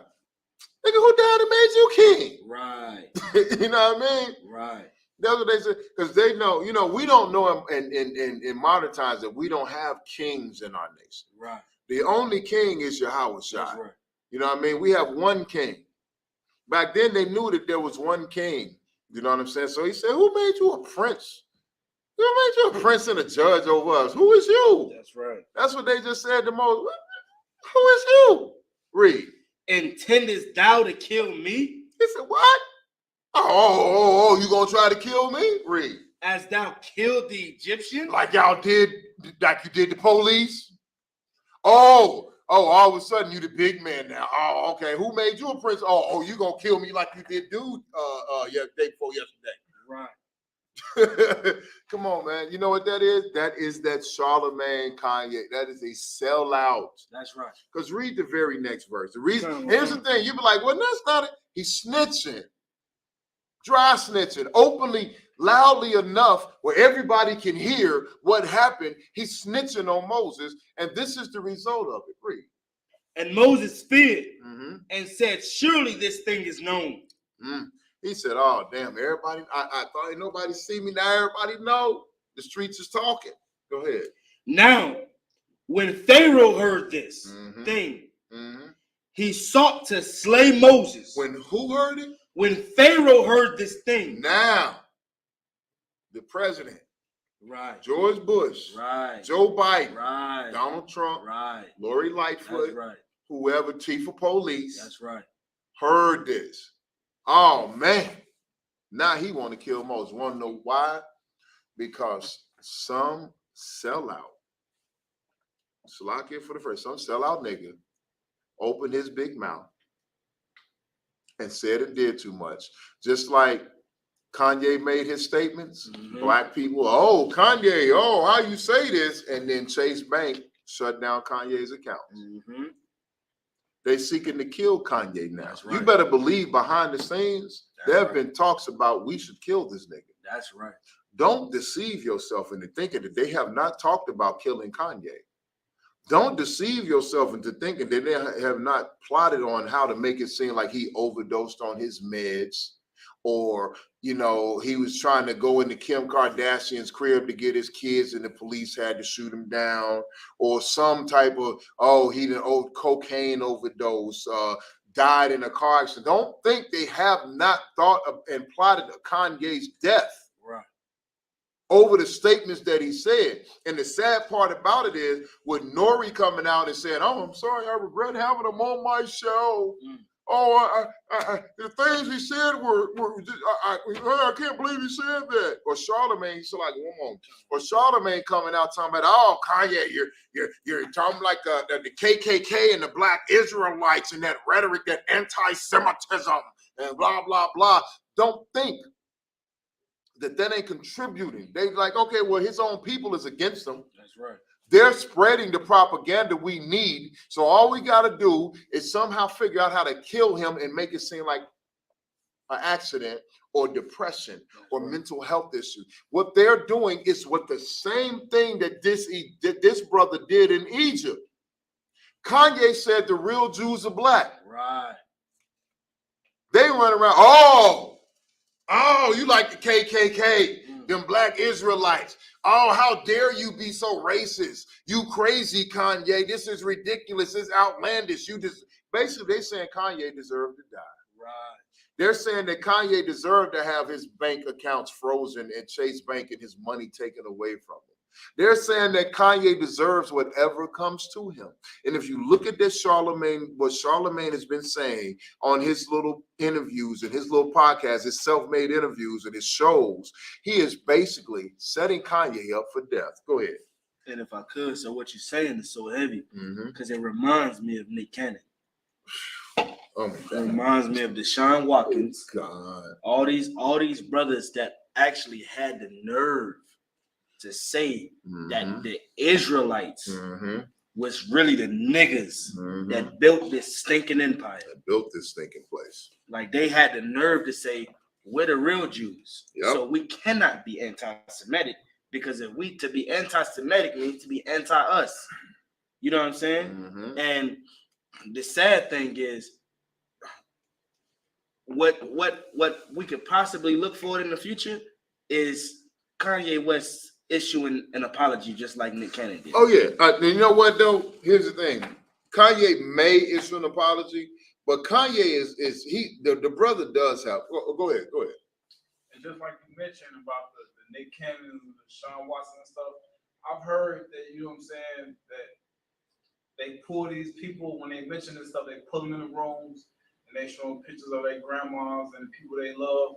You know what I'm saying? Is that stuff true? Because after they make these comments, you know what I'm saying, you'll never hear them say nothing. Like Nick Cannon, he made the comments, but you'll never hear him, you know what I'm saying, expand on it or say nothing else about it. Now I'm gonna say this. The scriptures say that Esau is a cunning hunter. Okay? Now, here's the thing. Esau is not just a hunter of animals. Right. He's a hunter of man also. That's right. Okay? His strategy, his war tactics, the way that he sheds blood, the way that he prepares for war, the way that he does things is unlike any other person on the face of this earth. Everybody that does wicked and vile things that you be like, oh my God, how could they learn that from Esau? That's right. That's the problem. All of this stuff that we have that's wrong in the earth right now, we learn from the people that are in control. So I wouldn't doubt that they pull somebody in the room and say, hey man, look, we'll kill your family. You know what I mean? I wouldn't put anything, I don't put anything past Esau because Esau is capable of any and everything that you can imagine. That's right. It's an old saying my mother used to remind me of when we would watch something on TV that was based off a true story. We would watch some movie and she would tell me sometimes like, that really happened, but it happened this way. You know what I mean? And they couldn't tell it this way because you wouldn't believe it. You know what I mean? But this is how it really happened. And she said, here's the thing, son, sometimes the truth is stranger than fiction. You know what I'm saying? Sometimes the way that Esau runs this world and the things that Esau will do and is willing to do is more outlandish and more unbelievable than your favorite movie, than your favorite book, than a comic book. You know what I mean? That's why the scriptures are so hardcore with the things that it talks about. And so directly, you know, the scriptures are direct in a lot of them. Yeah, they use metaphors and they use, you know what I mean, imagery and symbolism and similes about some things, because this is how we talk as Black people. But the Bible explains things out in a way that's very, very linear, very straightforward, when you really can put the precepts on precepts and understand what it's saying. And it's a book that it doesn't hold back, because we're dealing with an enemy that doesn't hold back and will do some of the strangest things you've ever imagined. You know what I mean? So that's why a Charlemagne is cooning so hard. That's why a N.O.R.E is shuffling his feet so hard. You know what I mean? Back in the days, 50 Cent said, now I'm not talking about 50 as we know it today, that's the executive producer of Power, and all of that stuff, that came out and said the things that he said about Kanye, which is, oh, Kanye know this and he da-da-da-da-da. 50 tries to kind of still stay in the groove of for real, so like for real niggas. But he also, he's walking a fine line.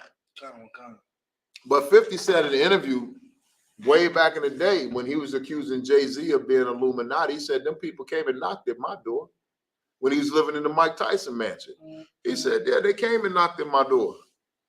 You know what I mean?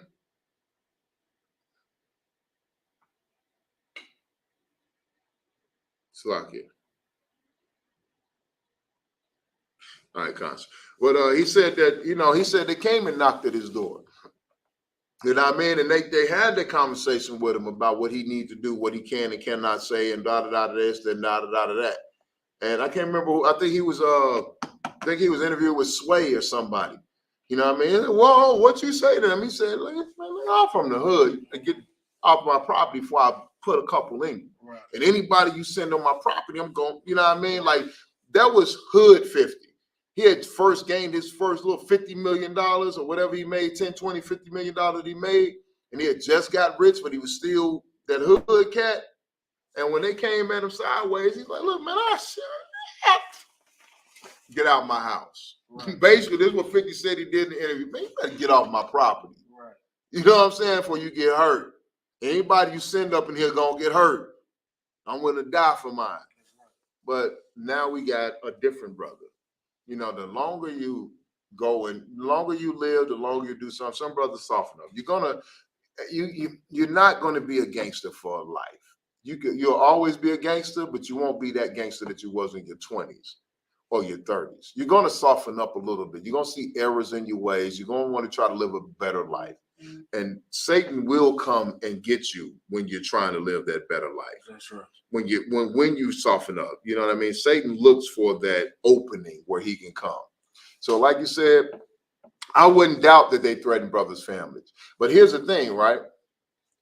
I don't care who comes and knocks on my door. Right. I don't care how you try to sit down and threaten my family. I'm part of the Isupk and the Commander General Yohana. That's right. And I'm under the protection of the Most High God, the creator of all things. That's right. You can come and tell me whatever you want. Because you know what I'm going to do? I'm going to go straight to Commander General Yohana. I'm going to go straight to General Muhammad. I'm going to go straight to Captain Marquardt. And I'm going to say, Salakia, sir, some white folk knocked on my door. And they came and told me X, Y, Z. Right. And this is where it is. Right. And then I'm going to go to my family and say, hey, they came and knocked on my door and they threatened y'all. This is what y'all need to do. We got an Isupk in Atlanta, right? Mississippi, right? Florida, Georgia, DC, right. New York, Washington, Haiti, Trinidad, Puerto Rico, Mexico, wherever you at. You need to go and holler at my brothers and get in class and get under protection of the school. That's right. Because we are men of war and we will protect you. My brother, don't worry about me. You see this right here?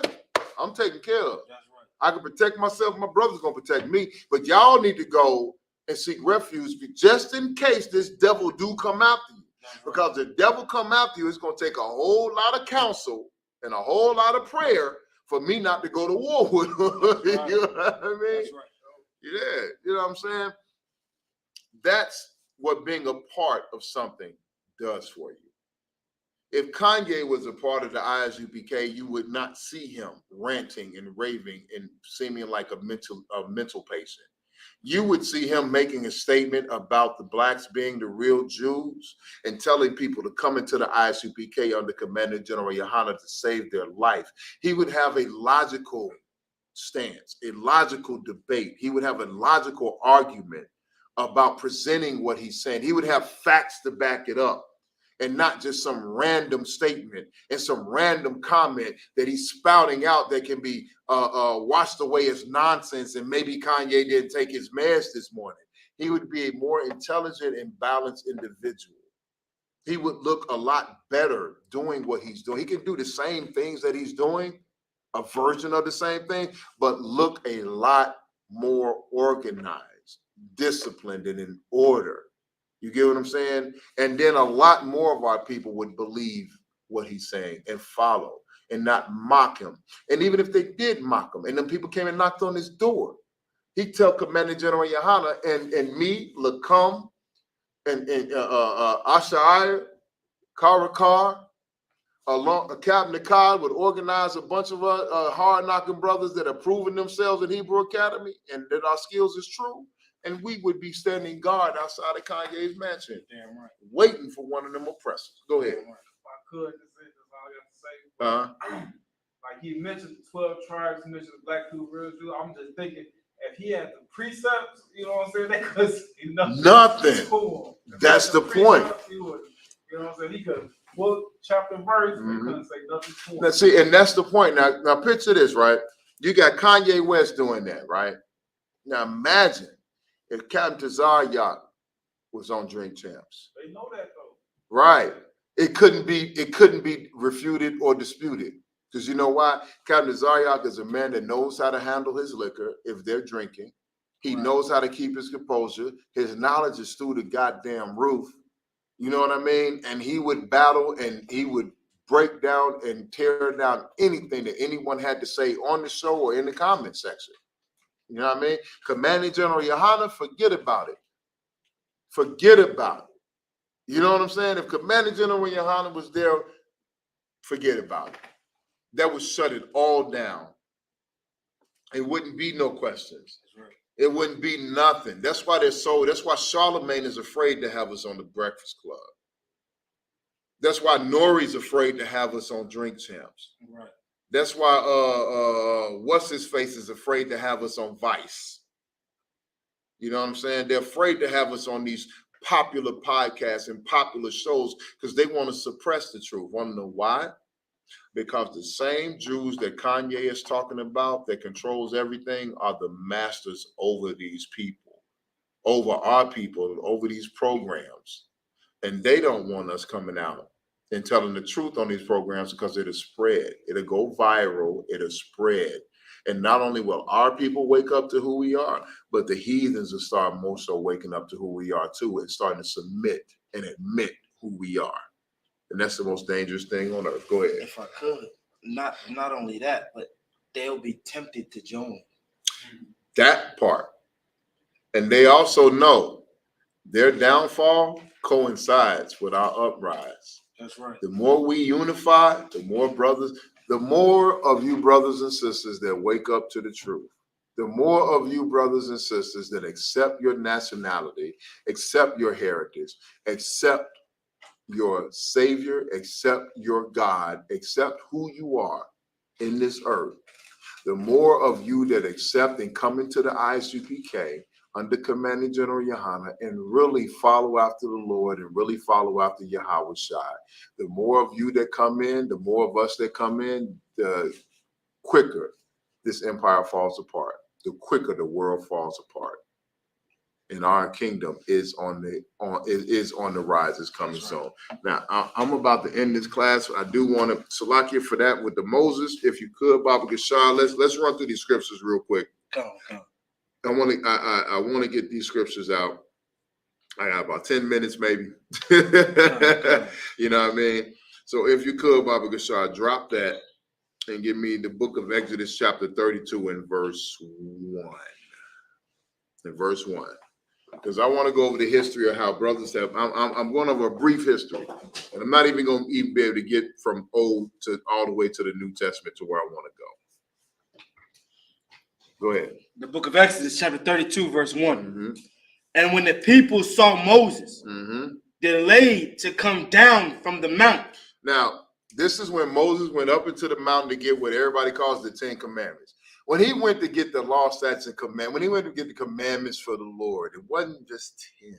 Right. You get what I'm saying? When he went to go receive instructions from the Most High after he led us out of Egypt. Now, keep in mind, that's after the brothers tried to sell him out. Moses ran away. The Lord told him to go back. Moses was a little bit afraid to go back, but he went back.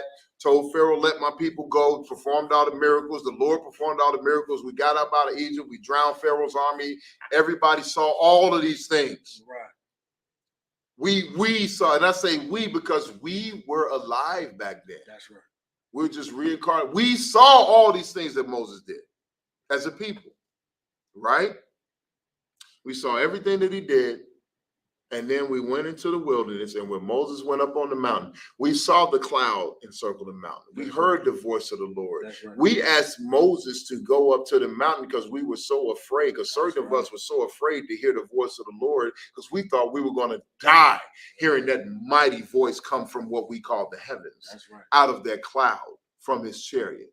We thought we were going to die, so we asked Moses to go up so the Lord could speak with Moses by himself and we wouldn't die. But when Moses went up there, this is what happened. Go ahead. The people gathered themselves together unto Aaron. Now, Moses was up there for a while. Now, keep in mind, he is getting the commandments of the Lord and he's inscribing them on stone tablets. Right. This is not like text messaging. It's going to take a while. You get what I'm saying? And then it's the Lord speaking to Moses. You know what I mean? Like he's getting heavenly instructions. If this ain't something, a human body, do you think a human body and a human mind and ears can just, oh, hey, God, how you doing? Tell me what's going on. No, man, this is a taxing and time-consuming event that's going on. Right. It's not like you see on the movies of Moses went up to the mountains and God said, thou shalt not kill. And Moses is trying to write it down. Man, this took a while. Well, actually, that's the last one? Yeah, I'll take it. This is a time-consuming thing. You know what I mean? This is something Moses had to go up to do. And then it wasn't just 10 commandments. If he was just going up to chisel out 10 instructions, 10 commandments on some tablet, on 2 tablets, I mean, honestly, what would it take? A day? At least, if that. Half a day? It ain't like, you know what I mean? If I could. Go ahead. We talk about the Most High. So probably 5 minutes. Yeah, you know what I'm saying? No, Moses went up there and got all of the instructions. So this took a while. But while he was up there receiving instructions, KANYE, Candace Owens, right, Charlemagne the God, N.O.R.E, that's right, Jay-Z, Beyonce, Pharrell, Jesse Jackson, Al Sharpton, right, Martin Luther King, Malcolm X, Huey Newton. Who else we got? No, he wasn't with us. No, I almost said that nigga. I almost said that African. But our leaders at the time, the people that were respected amongst our people, they riled the people up. And they came onto Aaron. Go ahead. And said unto him, up, make us gods. He said, man, get out there, get up. Make us gods. We need some gods. See, we've been in Egypt. We was in Egypt. We had all these gods. So we need something. Go ahead. Which shall go before us.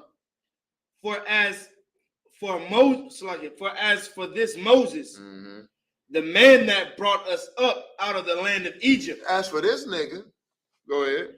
We wot not what is become of him. As for this cat right here who brought us out of Egypt, yeah, you know, we saw all these miracles.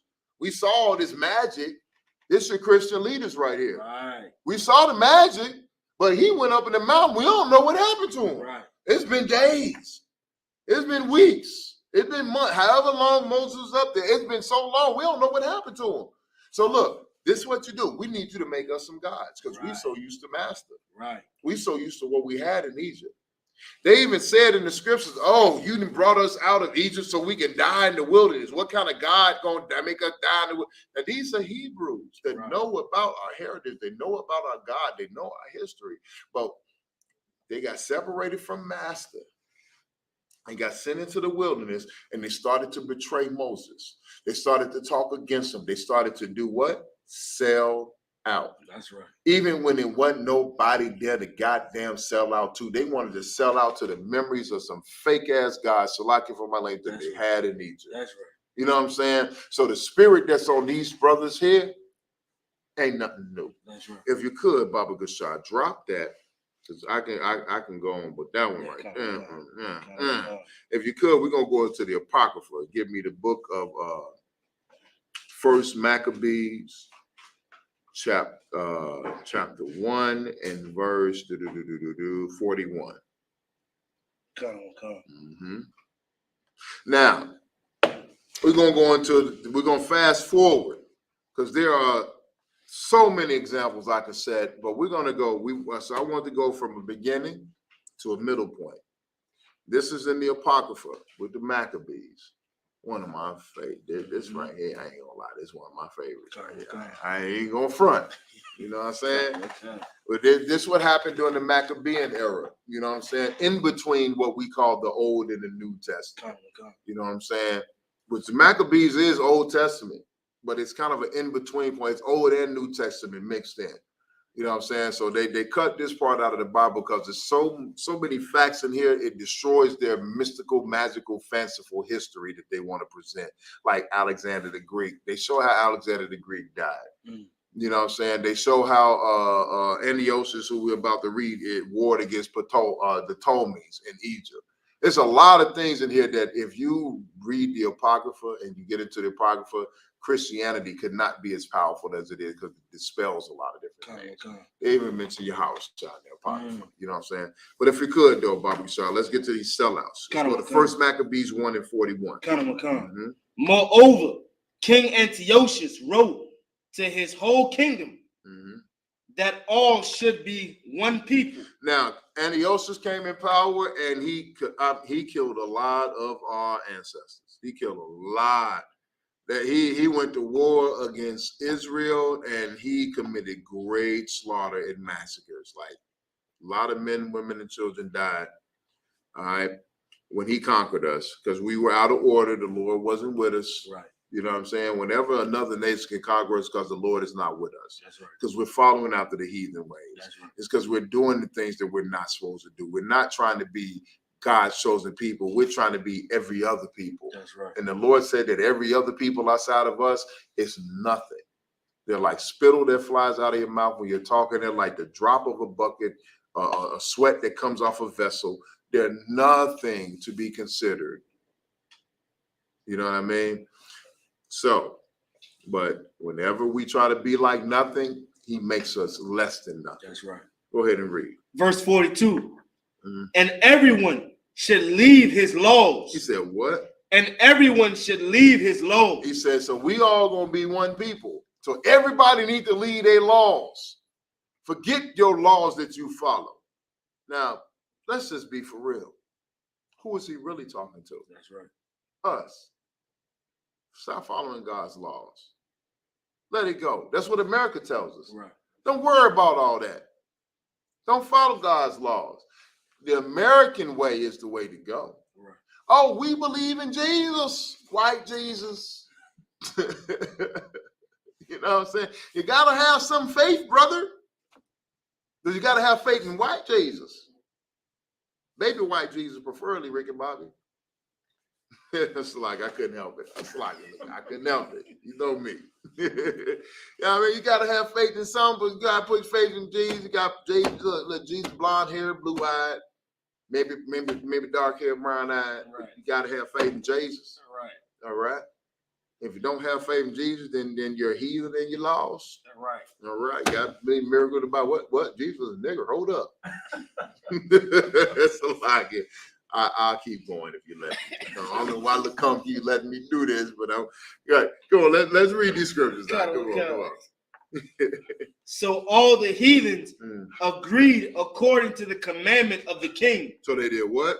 They agreed according to the commandment of the king. So the heathens said, no problem. All these non-Israelite people said, hey, okay, we gonna be one people. Whatever our laws and traditions was, which ain't too far away from what they were following. Oh, we cool. All right, cool. Let's do it. Let's unify. Let's be one people. We all gonna follow the same thing. Read. Verse 43. Yea, many also of the Israelites. Of who? Of the Israelites. Our people. Read. Consented to his religion. Did what? Consented to his religion. See, here's the problem. Our people keep consenting to religions of the heathens, of our oppressors. That's right. Antiochus was an oppressor, a murderous oppressor. That gets great. If you read further up, if you start at Maccabees 1:1, you'll see how they mention the massacres and the slaughters that Antiochus did amongst our people. So we were ready. Certain ones of our people, oh, you know who those certain ones were? Charlemagne the God. That's right. N.O.R.E. That's right. KANYE, when he wearing the Make America Greater hat again, talking about he felt like a superhero in front of Donald Trump. You get what I'm saying? Jesse Jackson. Right. Al Sharpton, T.D. Jakes, Creflo Dollar. Right. The Bling Bling Pastor. Right. Your local alderman, any brother or sister that is seeking to have political power in this country and will go against us, that is those certain people that consented to that religion of our oppressors. Because that religion goes outside of just worshiping a Caucasian Jesus. That religion goes into following the politics, the ways, the actions, and everything that is in this country. Right. To bowing down to our oppressors and following their ways instead of coming back. And then when you have brothers that are bringing you back to your culture, when you got brothers that are empowering black men and black women, Hispanic men, Hispanic women, Native men, Native women, when you have brothers that are re-empowering us and giving us an identity and telling us it's time to separate and time to be our own nation again, then you come up on your social media platform and say that, oh, Kanye is listening to the Black Israelites. That's right. And he's wrong. He's listening to the KKK and the Black Israelites because the Southern Poverty Law Center or the whatever the Jewish advocate people are have labeled us as a hate group, and labeled us as anti-Semitic. Because our oppressors have labeled us a hate group and labeled us anti-Semitic, that we're wrong. Forget all the history. Forget all the lectures, the breakdowns.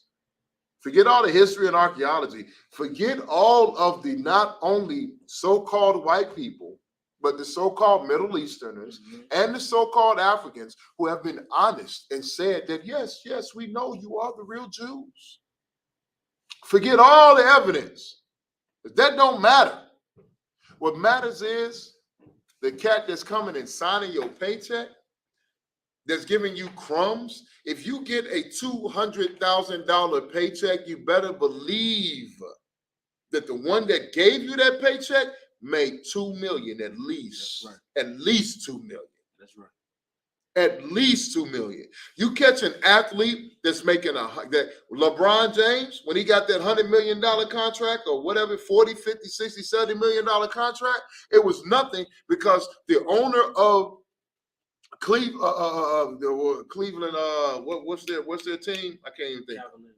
The Cavaliers, because the owner of the Cleveland Cavaliers, even though they were one of the worst teams in the NBA and they were at the bottom of the barrel, they made at least $2 billion. He done made $1 billion or $2 billion. He can give LeBron $100 million because he done made $2 billion or $1 billion. I can afford to give you Will Smith $25 million per movie because I'm making $3 billion off the whole franchise. You know what I mean? I'm giving you crumbs. And your crumb is such a big crumb, it's going to make you a good slave. And it's going to make you defend me to the death, Chicken George. That's right. Kunta. Although I can't say Kunta because in Roots, Kunta Kinte was rebellious to the day he died. That's right. He tried to teach his daughter that she wasn't one of the oppressed, even though they twisted that whole African narrative. You know what I'm saying? But I can't say Kunta, but I can say Chicken George because 3, 4, 5 generations after Kunta Kinte, his great-great-great-grandson, Chicken George, was a good slave. Wanted to impress Master because he wore the fine clothes. He had Master's hand-me-downs. He could fight chickens. And there was the chicken fighting circuit was big back then. And he made a couple, Master would go and make whatever he made off the chicken fights and then give him 2, 3 cents. Master would make $2, $3, $4, $5, which back in the 1800s, if you made $2, $3 off a fight, that's like 10,000. You know what I mean? But I'm gonna give you a penny or two. So that's like me giving you I made $10,000 and I give you 100. What does that mean in the grand scheme of things? You're gonna love that 100. You ain't got nothing. You're gonna stack that 100 up and think you're doing something. Well, I'm getting rich and you staying poor. That's the equivalent of what all of these entertainers, all of these actors, all of these musicians, all of these athletes, this is what they're doing today. They're getting pennies off of the dollar, and those pennies look great because they've stacked them up in a big bundle. They stacked them up to look like a grand thing. But if you're making $5 billion, Salakia, off of my effort, my work, my blood, sweat, and tears, and I'm making 100 million, Salakia, 100 million is extreme. I'm making 3 or 4 million. I may make 10. I'm making pennies on that dollar. While you sit in an office and negotiate deals and negotiate this and sign paperwork and run your mouth all day, and I'm out on the field putting my body on the line. NFL, brothers go out and put their bodies on the line. And by the time that they are 35 or 40 years old, a lot of them can barely walk and have a laundry list of medical conditions that a 60-year-old man. I met a 65-year-old brother today that's healthier than a 45 to 50, than a 45-year-old ex-NFL player or ex-NBA star. 65. I didn't even know the brother was 65. But he looks healthier than your favorite athlete. He walks around better than Shaq. He ain't got them knee problems. He ain't got them back problems. You see the slavery? Do you see the trap? How about this? I done met brothers in the hood that ain't got a goddamn dime, and they're more respected than Charlemagne the God is with his sellout statements. They're more respected than Kanye is with all his millions of dollars, his billion. Kanye is a billionaire now. That's right. But more respect. I've met brothers that are hundredaires, and they are more respected amongst our people than Kanye with all his money. There are men, the men in the Isupk are more respected than all of these cats put together. That's right. There were a lot more scriptures that I wanted to go through, but I'm running short on time. So I'm going to wrap it up by saying this. It's time for us to let go of these illusions. It's time for us to let go of these fallacies. Our entertainers are not leaders. Kanye is not a leader. You should not follow him. Although he did have a moment where he spoke some truth. Nice, but I won't be surprised if he comes back and apologizes for it, because Kanye cares more about his money than he cares about you. The men inside of the Isupk under Commander General Yohana, all we care about is you. Any money that we have, we dedicate to this school. Any money that comes into the school dedicates to building and growing the truth, paying brothers' rents, paying brothers' bill, putting money on brothers' books that have come into the truth while they're in prison, and all types of things. Everything is meant to grow this truth and grow our people. We're not selfish. We're not controlled by the media. We're not controlled by our oppressors. When you see the men of the Isupk, you see nothing but free men. And once again, my name is Priest and Officer of 1000 Mayad, and we are the Isupk under Commander General Yohana, started out of 1 West 125th Street, Harlem, New York. If it's not of the Isupk under Commander General Yohana, it is not the truth. That's my time, Israel. Shalom.